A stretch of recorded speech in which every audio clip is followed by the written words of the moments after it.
Hello students, today we are going to learn words with the different functions.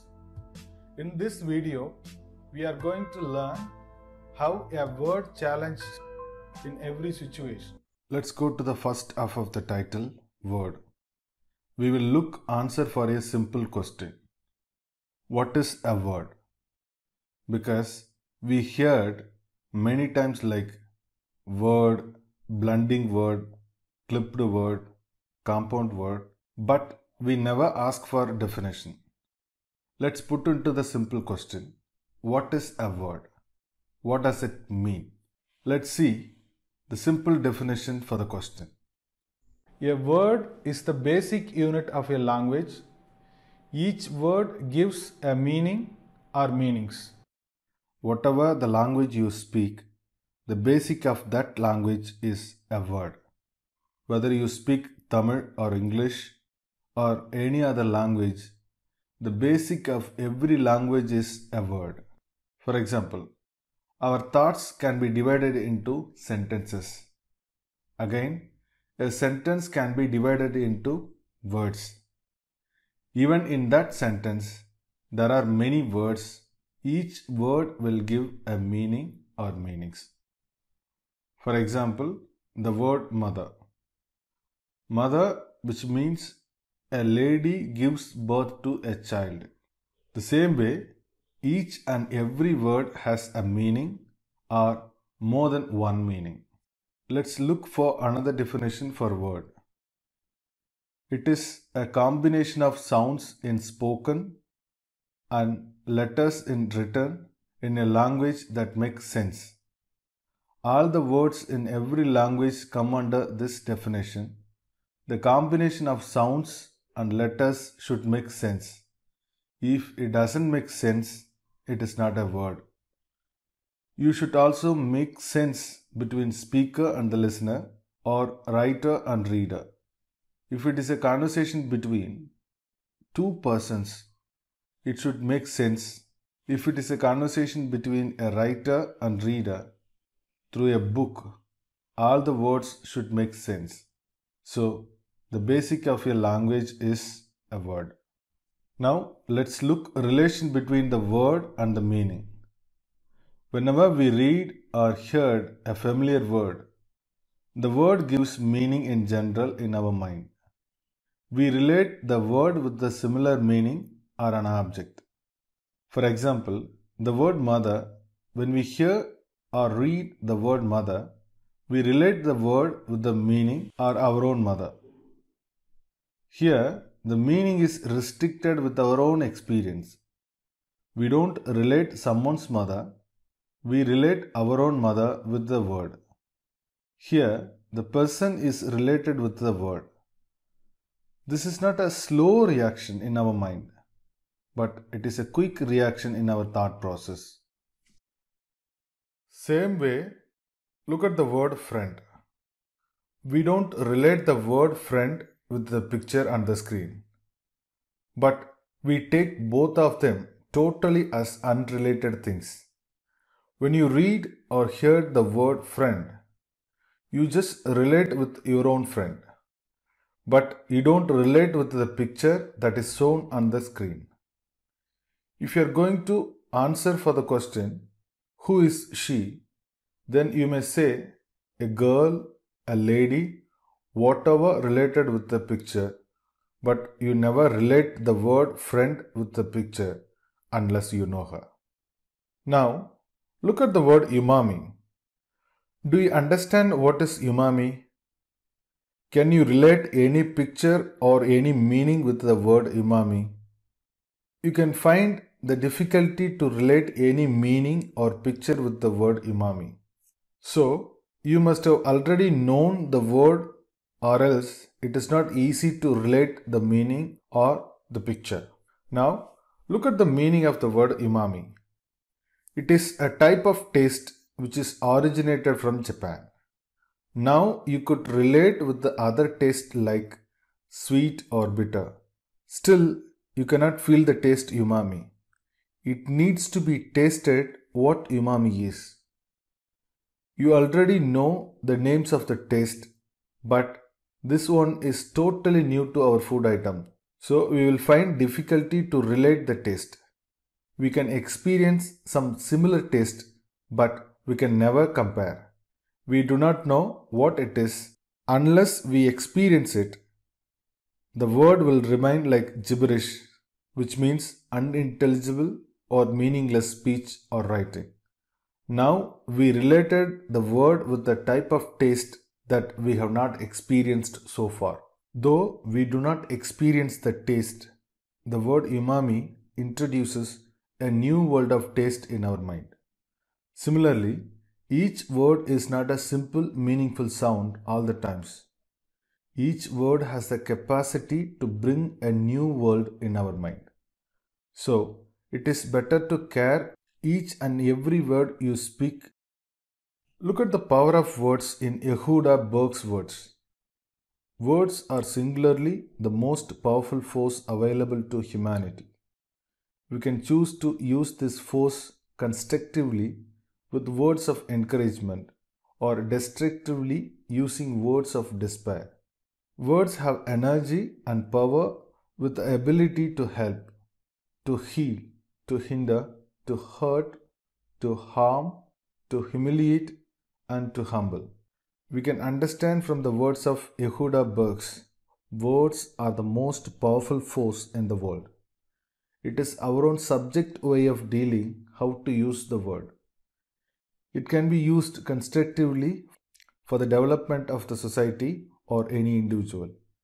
It can be used as a tool to destruct using words of despair. Words have many roles to play. Look at the ability of the words. It can help the needy. It can heal the broken. It can hinder the truth or lie. It can hurt anyone. It can harm a good soul. It can humiliate a kind-hearted. It can make a person to be humble. So, the words have numerous abilities to carry out. It depends on how we use the words. But remember, the words are the most powerful force available to humanity that can make any change. It is a general saying is that knowledge is power. But knowledge comprises actually the godown of words. You can never see its frontier, but it can accommodate as many words as possible you come across to your experience. More words make your knowledge grow ever. In knowledge, words are parts of the godown. The right combination of the words can do anything positively. Vice versa, a wrong combination can make anything negatively. Just like we have seen previously, the ability of each word differs. You cannot limit the ability of the words. Even it can make or introduce a new world in you.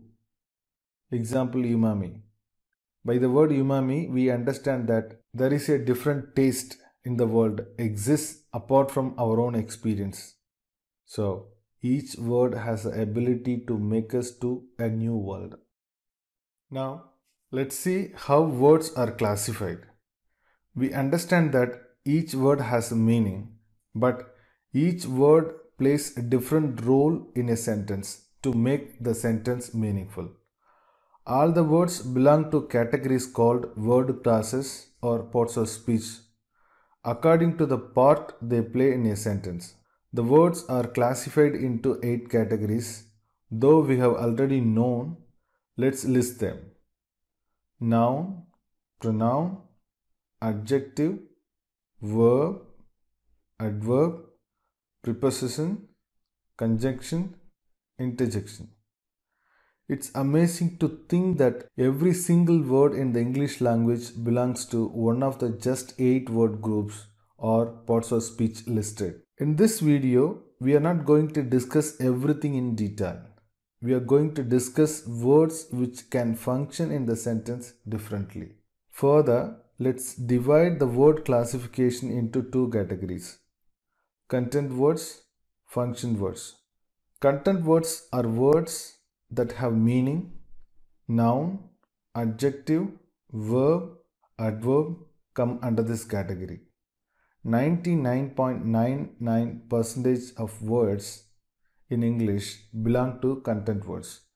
In contrast, Function words are words that create grammatical relationships in a sentence in which the content words may fit. Conjunction, preposition, auxiliary verbs, and many other grammatical items come under this category. These words are limited. All words can be classified as either content words or function words.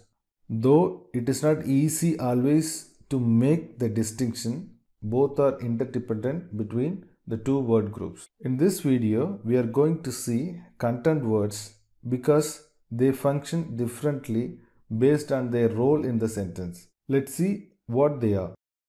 A noun is a word that names a person, place, thing, or idea. Look at the examples. Maran reads well. Chennai is a beautiful city. My note is helpful before exams. Honesty makes life beautiful. Each noun represents its own category in noun. Maran is a name of a person. Chennai is a name of a place. Note is a name of a thing. Honesty is a name of an idea. All nouns give names of its own kind. To have more understanding, watch the video.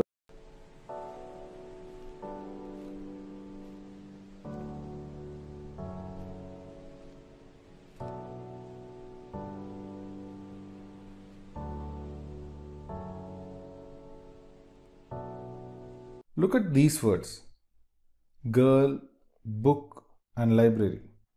These are all nouns. Girl is a name of a person. Book is a name of a thing. Library is a name of a place. Whenever we give a name to anything, it becomes a noun. Now move to adjective. Let's see what is an adjective. Adjective is a word that qualifies or modifies a person or a thing or a place or an idea. Look at the examples. Maran is a tall person. Chennai is a beautiful city. My short note is helpful before exams. His honesty is so transparent. Here, tall modifies person in the first sentence. Beautiful modifies city in the second sentence. Short modifies note in the third sentence. Transparent attributes to honesty in the fourth sentence. Each word classifies the nearby noun or the attribute noun. Now watch the video clip and note the given sentence.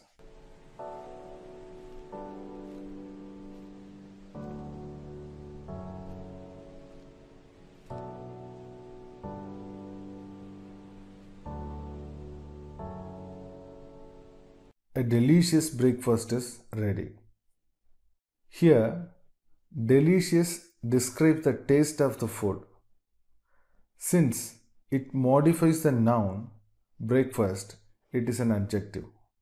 Next, we are going to see verb. A verb is a word that tells an action or an occurrence or a state of being. Look at the example. Maran reads well. The beautiful moments happens today. The building stands in the middle of the city. Reads refers to an action in the first sentence. Happen refers to an occurrence in the second sentence. Stands refers to the state of being of the building in the third sentence. If a word projects an action or an occurrence or a state of being, it is called as a verb. Pay attention to the video.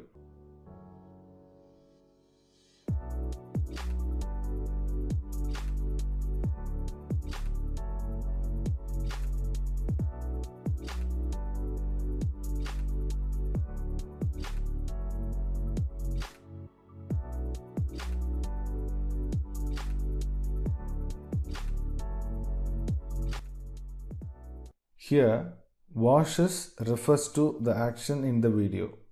The word refers an action in the sentence is called verb. Now, let's see what is an adverb. An adverb is a word that qualifies or modifies a verb or an adjective or other adverb. Look at the examples. Maran reads silently. Chennai looks really beautiful. I sometimes drink tea in the morning. Silently modifies the verb reads in the first sentence. Really modifies the adjective beautiful in the second sentence. Sometimes modifies the adverb in the morning in the third sentence. So far, we have seen how a word functions in the sentences.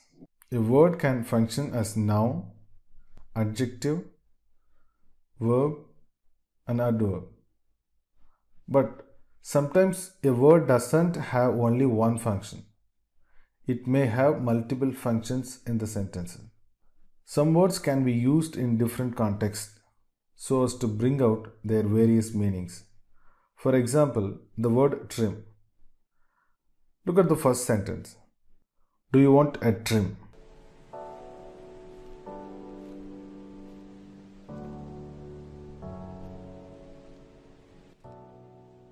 Here, trim is an act of cutting a small amount of something, especially hair. Look at the second sentence.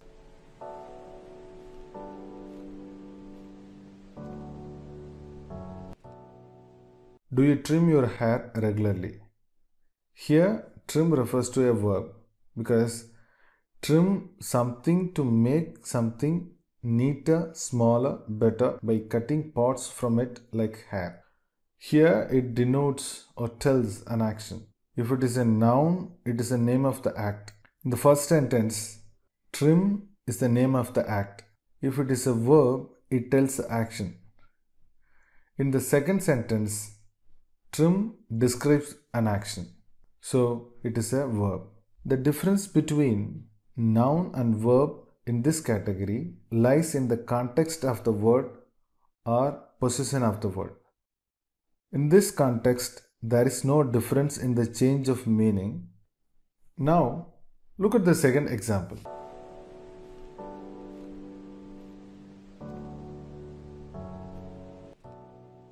We usually book tickets for a movie in advance. Here, book is a verb. It denotes to arrange, to have or use something on a particular date in the future, like buying a ticket in advance. Now look at the second sentence.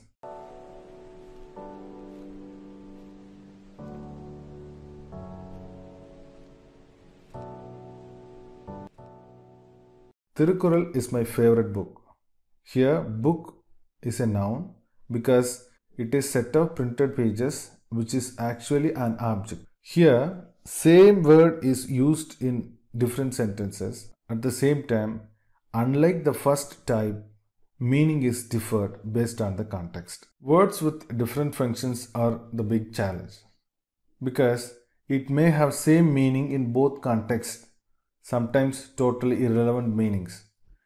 We need to know the context and meaning in detail. Sometimes it may seem confusable to use in the sentence. Whenever you learn a new word, you should not restrict yourself only to knowing the meaning. You should know how it functions in different contexts, whether there is any change in the meaning or in the context. Let's go to another example. The word frame.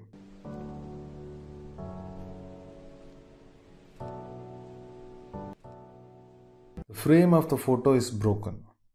Here, the frame is a noun. Frame refers to a strong border or structure of a wood, a metal that holds a picture, door or piece of glass in position. Here, it refers to a name of the object, so it is a noun. Now, look at the second sentence.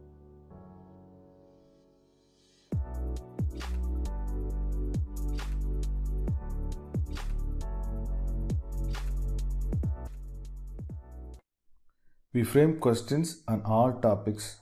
Here, frame is a verb. Frame refers to an action that create and develop something such as a plan. Now go to the next word.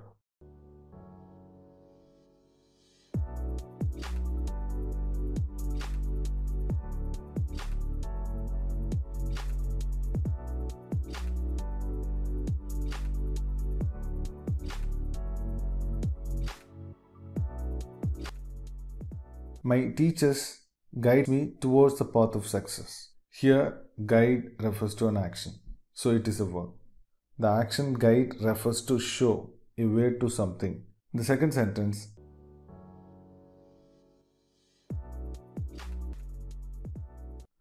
the tourist guide explained the historical importance of the site now. As a noun, guide refers to show somebody the way to place. As a verb, guide denotes the action guide. As a noun, guide denotes the doer of the action. We need to understand the place of parts of speech. A verb comes after the subject. A noun comes before the verb or after the verb in the sentence.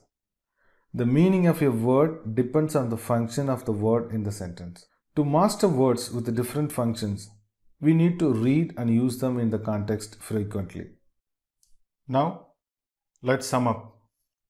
Words are the basic unit of a language. A word gives meaning or more than one meaning. Whenever we listen or read a word, we relate the word with the meaning or picture. Here, our experience makes how to relate word and meaning or picture together. For example, the word mother. We relate our own mother for the word mother, but not someone's. Our experience restricts the picturization of the word. Another example is the word friend. But when you listen or read a new word, our experience doesn't go beyond the reading of the word. For example, the word umami. When we learn the word for the first time, we cannot relate anything. But when we learn that it is a type of taste which is originated from Japan, a new world of taste is brought to our consciousness. We need to be careful because a word has the capacity to bring a new world in our life alive. In Neruda Burke's words, words are singularly the most powerful force available to humanity. It is in our hands how to use words properly and positively. Knowledge is actually the godown of words. Learning more words brings more knowledge. Words are classified into 8 types. We have discussed only the content words: noun, adjective, verb, and adverb. Noun is a name. Name is a noun. Adjective modifies the noun. Verb is an action. Any action is a verb. Adverb modifies not only verb but also adjective and another adverb. Same word can be used in different positions like noun, verb, adjective, and adverb. Sometimes the same meaning is carried out for any parts of speech in the sentence. For example, the word trim. There is no change in the sense of the word trim. But sometimes a word may have different meaning based on the function in the sentence. For example, the word book. It gives totally two different meanings as a noun and verb. To master words, we need reading and writing practice consistently. Now we move to the evaluation part. Identify the context or function of the words in the following questions. Before going to answer the questions, a model question and answer is given here. Tirukkural is my favorite book. The answer is no. Like the answer for the model question, give answers for all the questions. Answers will be given after each question. Verify your answers with the given answers.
I hope you will learn more words with their context, then you can play with the words.